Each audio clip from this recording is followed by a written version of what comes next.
Greetings, Zimbabwe, Africa, and the world. Welcome to In Conversation with Trevor, brought to you by Titan Law. I go beyond the headlines and beyond the sensational.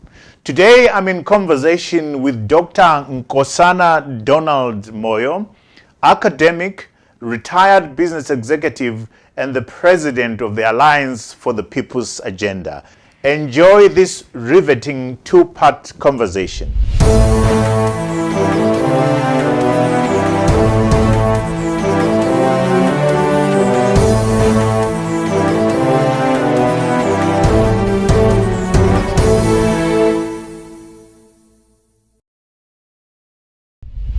Dr. Nkosana Moyo, I love these middle names. Welcome to In Conversation with Trevor. Delighted that you've made the time during your very busy schedule. Welcome. Nkosana, you have a PhD in physics from Imperial College, University of London. You have an MBA from Cranfield School of Management in the UK. Between March 2009 and August 2011, you were with the African Development Bank as Vice President and Chief Operating Officer. Then you spent quite some time with Standard Chartered Merchant Bank in Tanzania and in Zimbabwe. You also spent time with the IFC.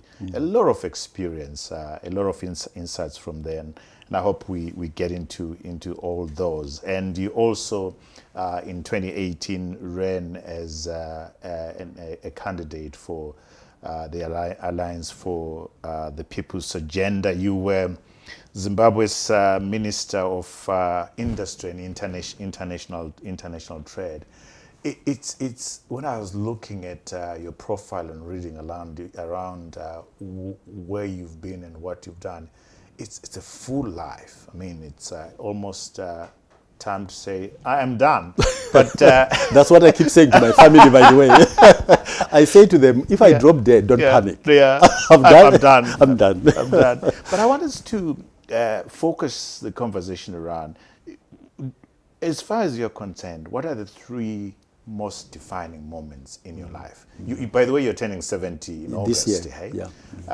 What are the three defining moments in your life? You know, Trevor, it's a very interesting question, because I think for me, there is a psychological, almost like challenge to the concept of something defining. Because I find that from a very early age, I would find, let's just put an academic frame to this for me to explain why this is a challenging one. I went to school when it was still sub A, sub B, and all of that stuff. So at that time, when you thought of standard 6, it was like, okay, if I get there, that's an achievement. You get there, and all of a sudden, the magic disappears.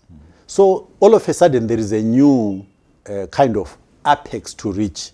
Maybe it's Form 4. You get there, and again, there is nothing to it. Yeah. So it's almost been like the Mandela concept of there is always another hill to climb. Always. So when you think what appeared to be an achievement before you got there, when you get there, you find it's very ordinary. Wow. That's how my life is. That's deep. I mean, I'm going to ask you towards the end, because you've just raised the question now. I'm wondering, what is the next hill for you? But don't answer it now. Yeah. Let's deal with it later on. I've always been fascinated, Nkosana, about your decision in 2000 to run as an independent candidate. Take us through your thought process. You see there's this party and that party. You're not attracted by any of them. You decide to stand on your own. Take us through that thought process. What made you make that choice? Yeah.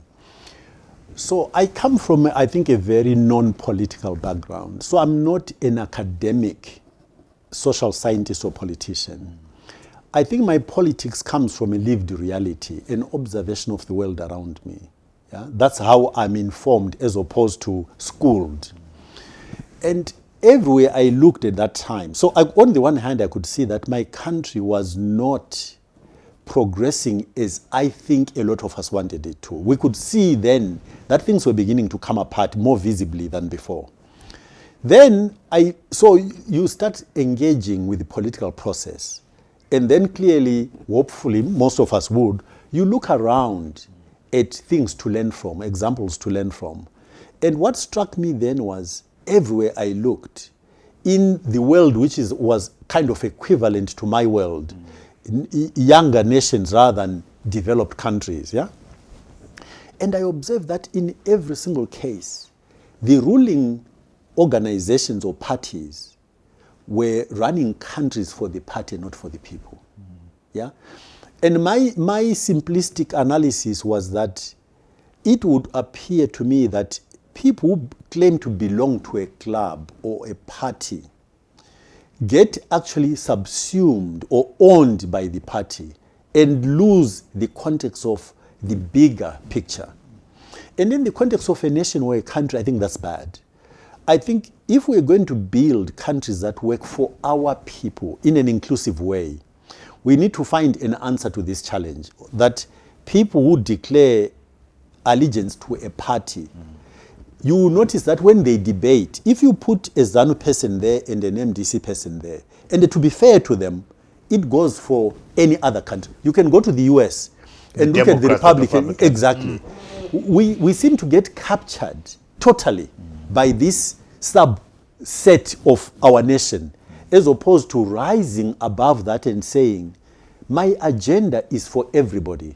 How do you strike that balance? And that's what, in fact, there was a very, if you don't mind me telling you what actually happened. Yes. So when I made this observation, I started some soft campaigning. I decided I wanted to run. For this reason, I decided I wanted to run as an independent. Then I started soft campaigning. And something fascinating happened. All my friends, without exception, or every single one of them, said, we're not going to vote for you. They said, we're not going to vote for you. Wow. And then they said, we believe you'd make a very good MP. But the reason we're not going to vote for you is because you want him to run as an independent. Our agenda at this point in time is to get rid of a government or change a government. And they said independents don't change governments. So they said, if you join MDC, you'll walk to parliament because we'll then vote for you. But still, you went and ran. No, I then didn't run. You see, again, because I think I'm maybe over-rational. Yeah.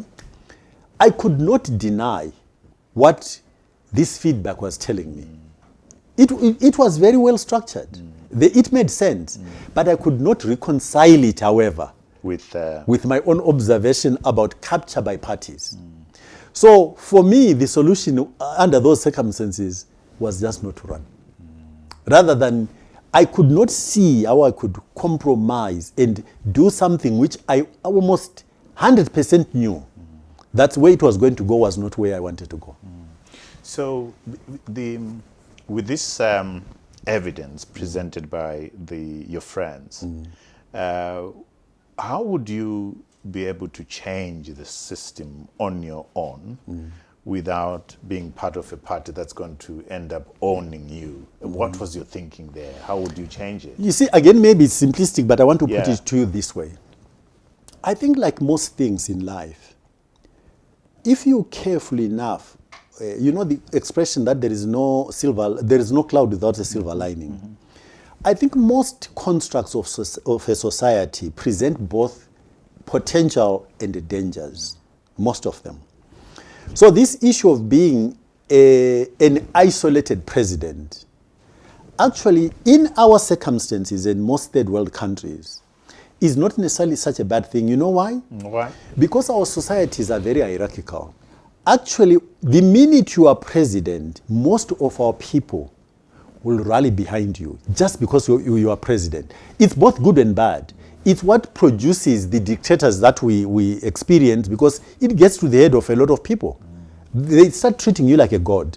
I bet you, if an independent person won the presidency in this country, most individuals in this country would follow. Because the power of the office? Yes, they would follow. And if that individual started doing things which were perceptibly beneficial to the society, they would just follow. And they reconstruct and rebuild our society. Interesting. You clearly made a mark. Incidentally, before we leave that, yes. Look at what happened within ZANU. Isn't it fascinating that literally from one day to another. The rallies that Mugabe was having in the Grace, and the minute it was Mnangagwa, it was like a switch was thrown. How is that possible?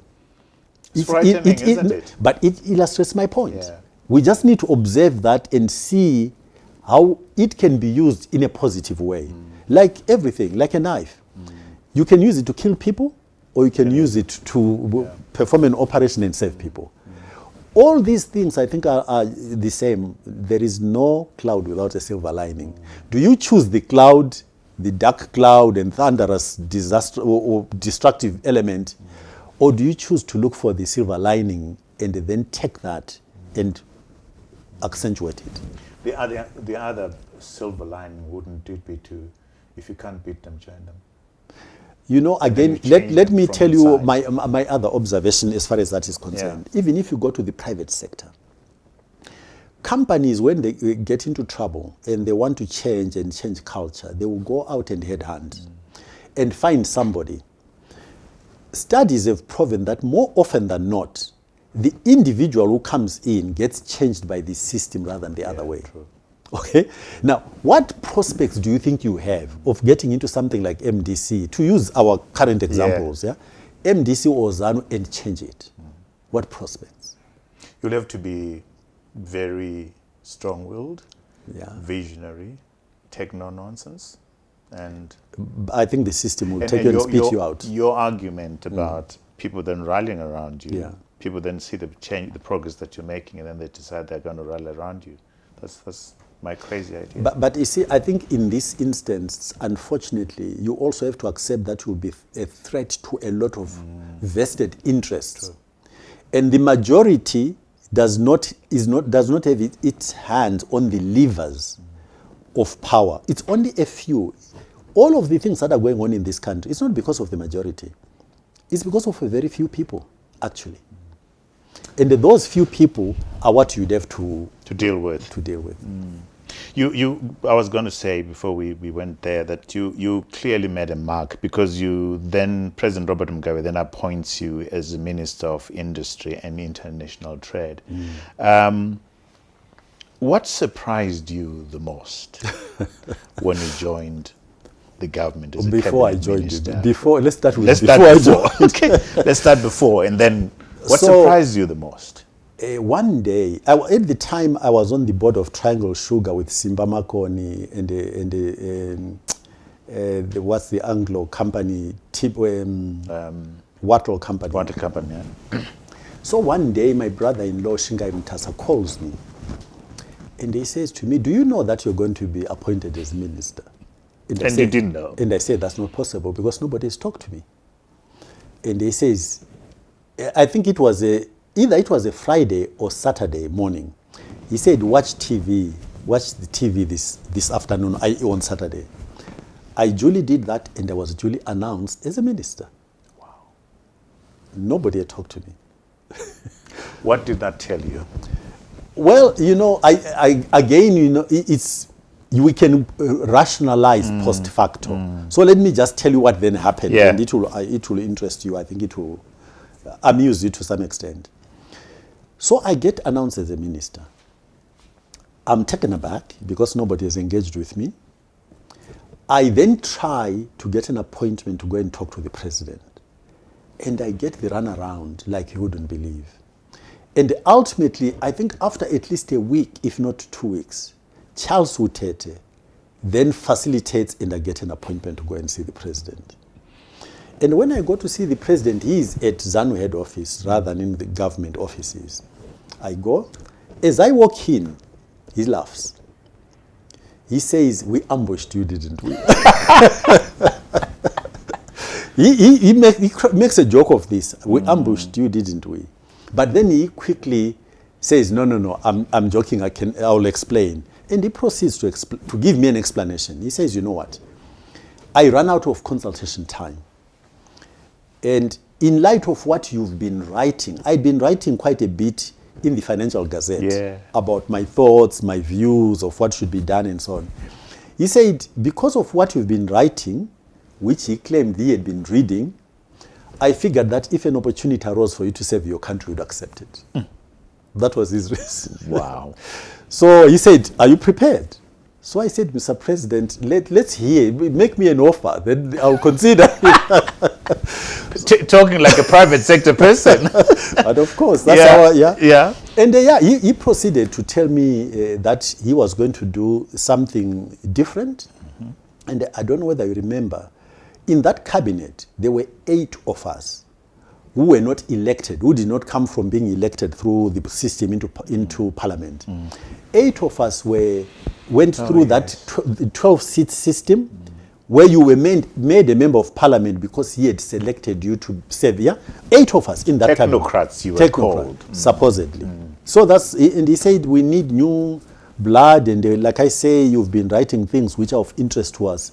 So come and join, and let's see what we can do. And you're persuaded that I was persuaded. could. Yeah. I was persuaded. Yeah. Now you're inside. What surprised you the most? What surprised me, so maybe again let me give you a story, and then we can retrofit. During the time I was in cabinet, only 10 months by the way, only 10 months. At that time, I'm the only minister, in spite of it not being my portfolio, who actually took a document and presented it as a strategic document for where the country should go. The only one. Wow. It was facilitated by some people. I got Mugabe to listen and accept it and facilitate it to be taken to cabinet. We discussed it at cabinet, and cabinet said, you know what, this thing is so deep, let's go on a retreat.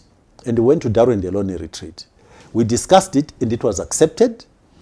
But what was fascinating was that in spite of it being formally accepted, I could see that it was not emotionally accepted. And as a result, it was never. Why did you get the sense it was not emotional? Because it was never implemented. Okay. And I think the gap between almost like intellectual understanding and emotional buy-in was just too big. And the things I was suggesting, I think, are for me so rational and so strategic. It would have been a walk in the park, and Zimbabwe would not be what it is today. And what was your sense after that was done? I mean, there's an appearance that they want this, but there's no emotional investment to continue with it. What was your sense? I just the emotional baggage. Yeah. So let me fast forward. So I left, and about 10 years after I'd left, roughly about 10 years, I bumped into the current president when he was at the time. I'm not even sure that he was even a VP, but Mnangagwa has always been quite senior in the party. I bumped into him at a WEF meeting. And what Mnangagwa says, 2 things to me, which were fascinating. The first one was, how could you leave government without talking to me? Question. The second one was, can you see that we are now trying to do the things we're telling us to do? Yeah. So it means intellectually rational, what I was saying to them was like indisputable. But emotionally, they just did not have the strategic calmness to put emotions aside and get on with a very strategically structured thought process. Yeah. Could it have been that this is because it's from an outsider? It's from Moyo, and I think part of it is that, well, the process actually told me, the person who facilitated this told me that bluntly. So when I went to him, he said to me, Nkosana, you're an outsider, nobody will listen to this.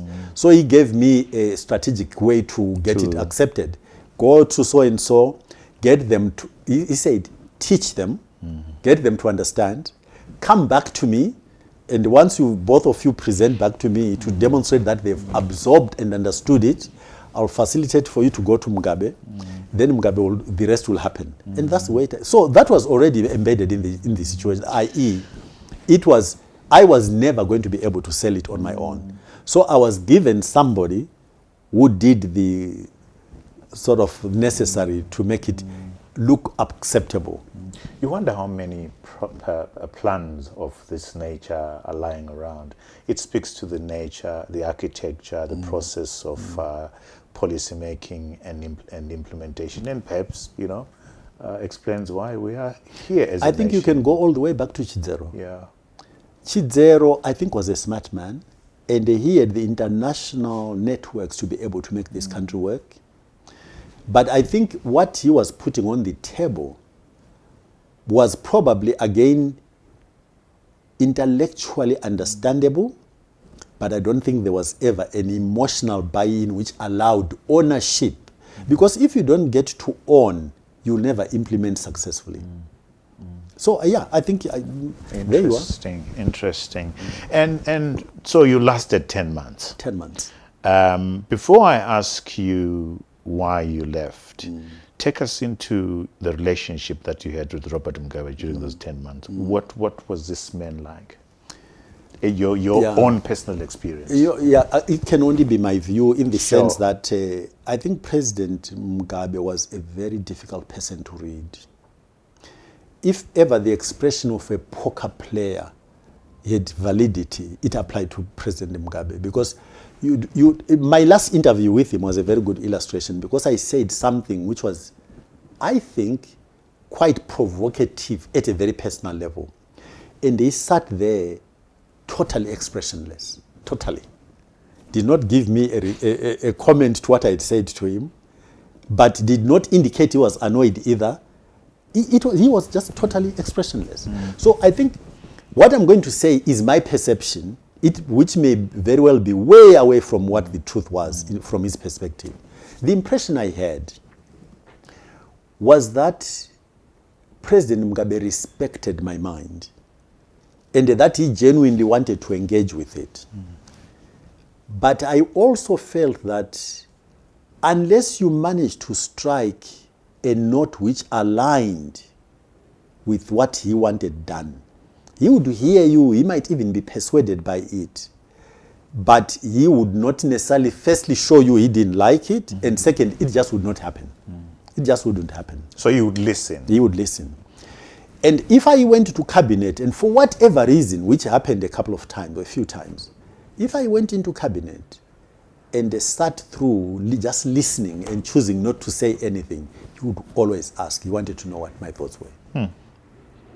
He wanted to know what my thoughts were. Well, what does that tell you about what the man was? I mean, he wants to hear your thoughts just because he's interested in the thoughts of Nkosana Moyo, or what? I think there are a number of potential explanations. One of them is a curiosity, because what I had to say was interesting and engaging, maybe. But maybe a more sinister way to interpret that is, maybe we need to go back to, why was I appointed in the first place?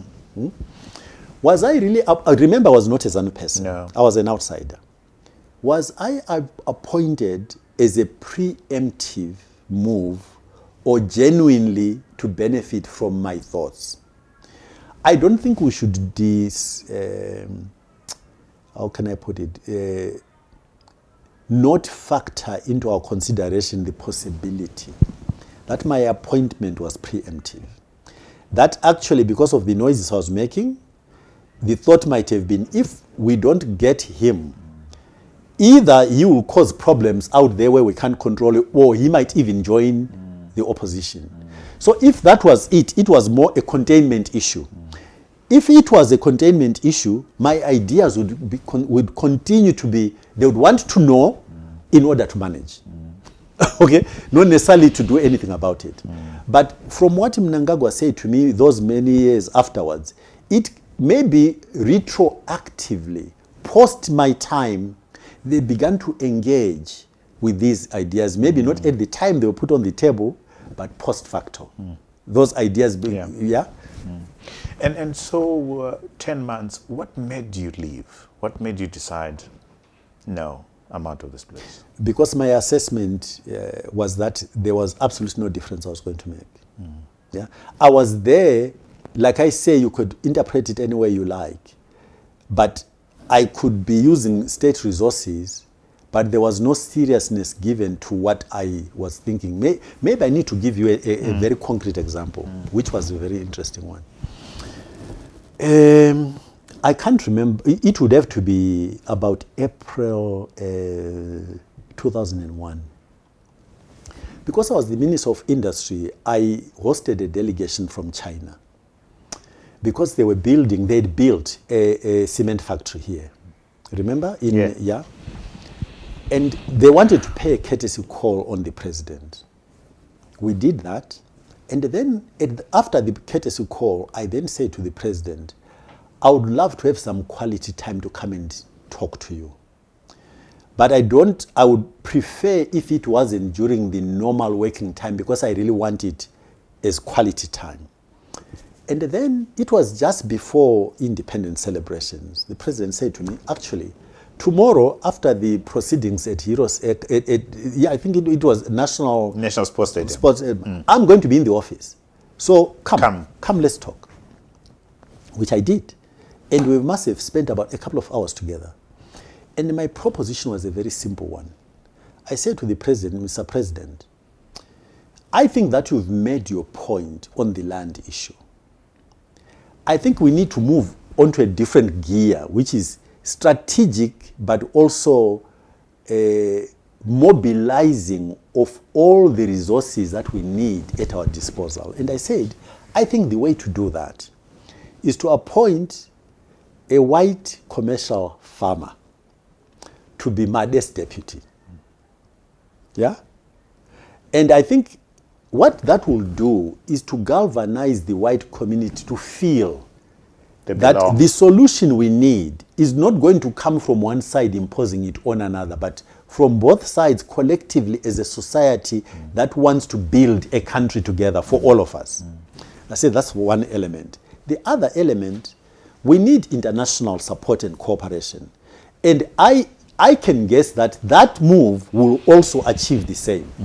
To help us rally all the forces available on our side rather than against us in order for us to get this thing done. He stopped and thought, and then he said, Nkosana, I hear you.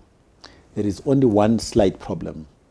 I've exhausted my room for appointing cabinet ministers or deputies because of those 12 seats, that 12 seats issue. I said, Mr. President, that's a detail. You can achieve it. If you appoint the same person as a senior advisor in your office, you'll achieve exactly the same. So I understand that that route is closed, but there's still another way to do it. He said, consider it done. And of course, it was never done. So that it was never done. That was part of the evidence that said to you, I'll never be able to achieve any change. So even if they engaged with me intellectually, emotionally, they were just not there. They were not there. And you talk of your last interview with him. Was that your farewell? Is that where you went? So what people don't realize is that when I left, I didn't, because I think that the relationship, me being appointed, created a privileged access issue. So I was quite loath to come out and make statements about why I had left and so on and so on. And typical case in point, when Mugabe was at Heroes Eka in, I think it was 2002, if I'm not mistaken, where he talked about Amadoda Sibili and so on and so on. It might even be 2001 at some point. There was an occasion for him to be at Heroes Eka, then he talked about Amadoda Sibili and running away. Yeah, exactly. The press were on my case saying, Watuko kaiwewe. Respond. And I said, no, I'm not going to respond. Firstly, I appreciate that he's behaving like a politician and it's his right to do so. And my response is not going to achieve much. Let him be. That's fine by me. So people wanted to know the guts of what had happened and so on and so on. I just, to be honest, was not interested. But I had a conversation which, again, without being, I'm not trying to paint a bad picture, but I think the essence of it was very important. I said to the president, Mr. President, thank you very much for affording me the opportunity to serve my country. It also gave me an opportunity to get to know you a little bit. I cannot claim to know you, but I think it gave me a bit of an insight. And I went on to say, my observation is that you as a human being care about our country, care about our people. Then I said, but you know, with all due respect, I think your legacy is going to paint a totally different picture.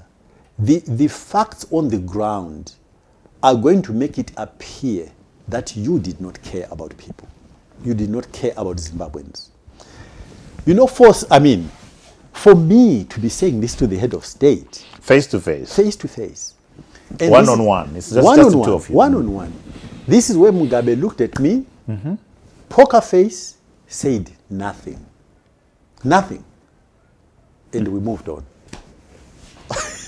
Did you give him your resignation letter, or He refused to accept it. he refused to He accept it? refused to accept it, and they say he literally begged me. Of course, he wouldn't have used that word. Yeah. To say, please, please. In fact, Reconsider. what he said, all of the reasons I gave him for me not being needing to leave, wanting to leave, he said, all of those reasons are the same reasons why I brought you in to help me move on, change the system. And I said, with all due respect, Mr. President, I don't think the system will allow it. On further reflection, do you, seeing where the country is, I mean, you've just driven to this place now, Yeah. and you're complaining about the state of our roads and the state of the economy. On further reflection, do you ever get to a point where you say, maybe I should have stayed, I might have made a difference? Do you ever regret? Do you ever honestly- regret at all? No. No. No. Because there is nothing that I've seen or experienced which persuades me that my presence would have made any difference. I just don't think so. I think that would be flattering myself beyond anything that is based on fact. There is no evidence to support that position. Yeah. So I still think that I was right to leave. And then let's move on to 2018 presidential campaign. Yeah. You are a candidate for the People's, the Alliance for the People's Agenda. What are your main reflections, your takeaway from that experience? The campaign period, the results announced and everything else. What are your key lessons for the benefit of the nation in terms of how do we move forward? What is it that you saw? What is it that you experienced as a presidential candidate that could help improve the state of our nation? I think the first observation is that we as a people, not ZANU, but we as a people, do not connect the dots. When you campaign as I did and you engage with people as the style I chose to adopt, i.e. very personal, conversational, you really get, you get to give the people an opportunity to interrogate you, to push back on your ideas, and they really engage on issues. You are not at a rally preaching to them and then disappearing, okay? And what was fascinating was that everywhere I went in this country, the rationality of us needing a particular type of solution was accepted by almost everybody I interacted with. They would give you the answer to what do you think we need to do in different words, different language, but the answer came down to exactly the same thing. We need to create a functioning economy because we are tired of having our children who've got certificates hanging on the wall selling airtime. We need a functioning economy. Okay? It's a very rational answer. Then you say to yourself, okay, so what kind of person do you think therefore you need in order to get a functioning economy? If I want a member of my family who is sick to go to a hospital where they can be given treatment which gives me confidence we're going to come out of there, or I want to send my child to a school where they stand a good chance of passing, the rationality is the same. I look for a track record, I look for the record of results of what the school achieves, and then I send my child there. And I hope that the track record of this school will be reflected in how my child does through this school. Same with doctors and hospital. I hear Dr. Trevor is very good. All the clients he sees and operates on survive. So if I send my own member of my family to Trevor, who is a surgeon, these results that are spoken about in terms of his track record are likely, yes, if I'm very sophisticated, I'll look in terms of probability, but if I'm simple, actually I'll take it as a given. What happened before will happen. Okay? Now, we are where we are because the economy is collapsed. We are where we are because now we are clear we want an economy that works. What kind of person do we need to resuscitate our economy? You would have thought that it must follow that when I'm looking at the candidates, as I must, I'll then begin to use exactly the same kind of framework. What has this person ever done? Which somehow is related to managing economic factors. You don't have to get sophisticated. Do they understand how finance works? Do they understand how an economy works? Do they understand how industry works? How do they understand? Have they ever worked in those situations? Have they ever been acknowledged as knowing, i.e. as evidenced by the progress they've made in these places? It's straightforward. If you, even the most educated Zimbabwean does not use that framework. Yeah? Because if you use that framework, and I keep saying to people, do a case study. Go back to the elections of 2018 and use this framework and see how many people you're going to have on your short list. You're going to have a short list of one. One. Okay? And so we as a people are sitting in a fascinating place where evidence and facts don't count for much. Emotion and tribal alliances and regional alliances trump logical analysis. So in terms of a society's evolution, my humble opinion is that we've got this gap where we are still in a place where our solutions are not going to come from a very rational analysis of what is needed. Wow. The pointers to where we're going then become a bit gloomy, isn't it? Because if we're stuck in that place as a people where it's emotion rather than the facts that helps us make decisions when it comes to politics, we're going to be here for some time. For a long time. But then you see, here's something which puzzles me. People in the army deal with life and death issues. People in the army survive because of, I think, a fairly rigorous approach to strategy. And people in the army, I would like to think, are trained in a framework which recognizes competence in special fields. Yeah. So if you're competent in you join medicine, engineering, all of those things. Now, I think that, you know, we can emotionally and idealistically say our solution, as I've seen big debates, let's demilitarize Zimbabwe and so on and so on. But I think in a funny kind of way, I think if the army applied the rigor of its training, the army could actually be the way out of our problem. Wow. Yeah, because that's a radical view from you. I know. But I'm just standing back and and looking at the different segments of our society and the way power really lies and the way the training that segments of our society have, where a solution could come from, which recognizes competence and the issues of life and death, and paying more attention to competence rather than emotion.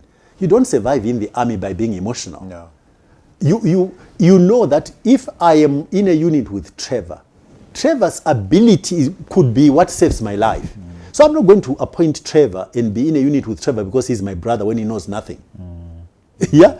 That's a very logical. So I would have expected that the solution from the army gets very cold-blooded about what this country needs and getting the people who can execute on it to be the people who are deployed to deliver on it.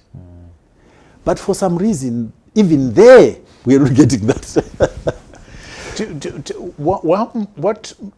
How much of the blame do you apportion to yourself? In what way? Explain, in terms of, okay, so I get you. The people did not connect with the facts because there was no emotional connection. Do you ascribe to yourself, you know, maybe the way I campaigned, I should have done things differently and so forth, or you don't think so? You raise a valid and very interesting issue. You know, Trevor, I go back quite a way back, and I do not know what it was that raised in me a question. And the question was, so I suppose my political awakening has been slow, but it started quite some time back. And there was a time when I looked at, again, what tends to happen. The ends justifying the means and all of this kind of thing, yeah?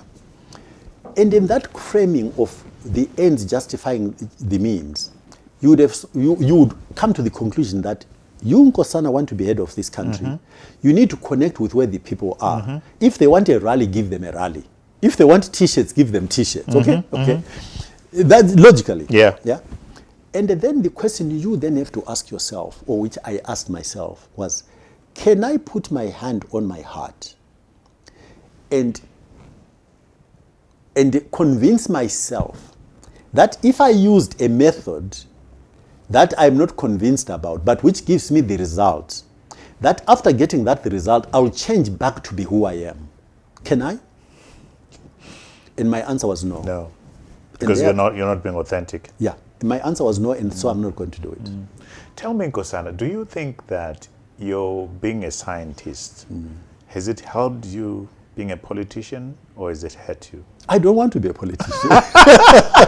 I've always said, you know, my view is that Zimbabwe does not need politicians. No. Let me change that statement. At this point in time, Zimbabwe does not need politicians. At this point in time, Zimbabwe needs managers. Yeah? Okay. We need a very disciplined approach to analyzing our problems and structuring solutions to those problems. That is management. That's not politics. But once you do that, you are threatening the livelihood of politicians, and they're not going to allow you to do that. Is that a reasonable? That's true. That's reading? true. That is true. That approach for me is based also on another fact. So that's a fact. The other fact is that Zimbabweans, the majority of Zimbabweans today, are suffering the consequences of political action. Politicians, who I am not denigrating, by the way, they've got their own talents. And if we go back, you see this issue of, that's why I changed it and said at this point in time. At some point in time, Zimbabwe needed soldiers to get us to where we are independent. Yeah. We needed soldiers, okay? But it's a bit like a relay race. You know, relay races and the strategy of running them. If it's a relay with four runners, they strategize as to who goes first, who goes in the middle, and who goes last. But every leg of that relay is appropriately configured and matched to a particular individual. We have failed to understand that the liberation leg has been fought and has been run. We as a nation fail to ask ourselves, what kind of attributes do we want for the person to hand over the baton to? In our team. It's our team. So if we're wanting the team to win, we need to be very clear about the different legs of that race. So the first leg is won, or is been run successfully. Now, let's think through who should the baton be handed over to. What is the next phase, and so on and so on. Yeah. So that's why we need to be quite careful, and I need to be careful to understand that politicians have got their use, but you have to try and match the style of leadership and what is required at a given point in time in the journey of a nation or a society. You asked me the question about, am I to blame? Yeah. And I acknowledge that, yes, you can argue about expediency and this issue of connect with the society where it's at. Yeah. And I've just given you my answer, i.e., can I put my hand on my heart and say, after using this methodology, these instruments, and achieving the goal, will I then change and be the Nkosana who I believe I am and ought to be? And my own opinion was that I wouldn't be. And I wasn't going to be arrogant and think that I'm an exception. Most human beings who've done that then continue in the mode in which they were. Even in our own country. I think we again, part of my approach to life is that I come across as being very unpolitical, because I'm going to say things which almost like acknowledge some good which are in parties that are not my party, so to speak. But when we consider the evolution of this country and the issue of independence, I don't think we'd be where we are without a liberation war. Okay? But I think we also need to be mature enough to understand that, unfortunately, we've stayed caught up in liberation war mentality, which illustrates my point so precisely. We've not been able to say these tools and this approach and this methodology was appropriate for fighting a war. Now we are at peace, we need to move into a different mode. We failed to transition to that different mode. Let's focus on that transition, because what you, correct me, you've come out saying that you don't think dialogue is the way out. Yeah. Let's park that out. Let's park there. What process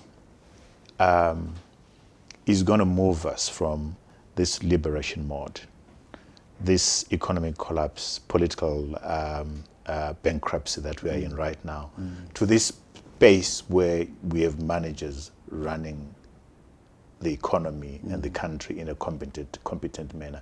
I would have assumed that that would require a conversation of some sort, a dialogue of some sort, or some process. What's your thinking around that? How do we get there? So how do we get there? I think either the population will rebel and force the ruling elite, the ruling organization to change course, or as I interpret what Thabo Mbeki was trying to do, I think Thabo Mbeki was trying to get ZANU itself, which is a ruling party, which has been the ruling party since independence, to reform within itself. So if ZANU, for instance, were to understand my analogy of running a relay, that would be the quickest way to get a continuity which is not psychologically challenging to the nation, to literally adjust to different phases. We fought a war, we're done with that. Now we're in the rebuilding phase. We have to choose, without, almost like transform ZANU and make it fit for purpose for the different phases of the journey. That would be the quickest way. The way it's going at the moment, I think it's going to be disrupted, because the suffering in the country will at some point say enough is enough, yeah? Which is sad, because the discontinuities and the traumas that come with that will create their own issues. So that would be my view. But let's go back to what is a dialogue? You know, well, I know I'm jumping ahead. Sure, absolutely. This is one of the best books I've ever read, and it's about negotiation. But because dialogue is in the context, you can say negotiation is about dialogue, dialogue is about negotiation. How do you get successful dialogues or negotiations to happen? It's when the parties involved, they've got incredible clarity about what it is they want to achieve in a dialogue, through a dialogue. It's about when they've got enough respect for all of the other parties involved to structure a win-win situation. Because the evidence is that when you engage, when you and I engage in a dialogue process, let's say we've got information asymmetry, and I take advantage of the information asymmetry. So you strike a deal in the ignorance of the facts. Yeah. Those facts then become available to you further down the line when you've already signed this deal. Every single time, the deal is unwound. Yeah? Which means the intention and the incredible clarity and the respect for all of the parties is a necessary ingredient for having a dialogue and making it worthwhile. Minus those things, you are wasting time. You're just postponing the conflict which will come back. It's not worth having. But my concern with the Zimbabwe kind of suggestion of a dialogue is even more than that. Because people think that the dialogue would deliver performance. Yeah? And I say, guys, explain to me how you come to that conclusion. There is an elected government, which is the executive. A dialogue in that context is like advisory processes. So Nkosana can be at the table with the president and tell the president what I think. That is advice. Which can be taken or not taken, not used. So there is nothing today stopping the president, if he really was interested in getting suggestions to what needs to be done to solve real problems, in getting people to talk to him and sending people to extract advice. That is not happening. But the population has been woodwinked into thinking that if people come around a table and talk, all of a sudden they will be competent at delivery level. How? Is it you make a very strong point, but I'm wondering, is it not a question of people saying dialogue is going to define, at best, common purpose, common vision, things that we agreed on, things that we can work towards, even competence? Okay, so let's go back. Let's go back to it. I don't care what situation it is, because dialogue happens in our families, with our children, it's all over the place, dialogue or negotiation. When you look at the parties, and again, unless I'm totally wrong, if you look at the parties and sense a fundamental lack of respect for each other, gamesmanship in approaching that dialogue process, where people engage in order to win, not in order to win for the whole, but to win partisanly, it's not worth the paper it's written on. And that's where we are. So I'll ask you again, so what's the solution? The population to take ownership. Spontaneous? You see, what does that mean? For me, even the electoral process, flawed as it is, I think if Zimbabweans were clear about their own responsibility. You see, our people keep thinking that if Nkosana says, I want to be president, it's a project for Nkosana. If I vote for Nkosana, I'm doing Nkosana a favor. That's the approach we have. They are not looking at, I, as a Zimbabwean, ordinary Zimbabwean, I own Zimbabwe. It's my company. I am looking for a chief executive. I'm going to sit on a selection panel. For me to select a CEO who will do a job to get my company, not his or her company, it's not theirs, it's mine, for this company to perform successfully for my benefit. That mindset is the problem. Yeah? People think, we say we don't want, it's fascinating again, this experience of campaigning. We don't want corruption. Really? Zimbabweans are fascinating. Yeah. We want an election. An election is a transaction for Zimbabweans. What is a transaction? It's a value exchange. What's the value exchange at play here? I vote for you, I want a favor afterwards. Not for the nation, but for me. Really? Wow. Are you hopeful for the country? If I wasn't hopeful, I would not be. Okay. Yeah. So where does the hope my come hope from? Though, Yeah. my hope is that I look around. I wish I was a better student of history.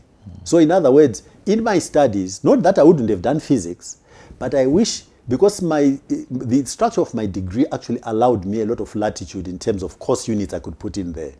If I were to redo it all again, I would study history.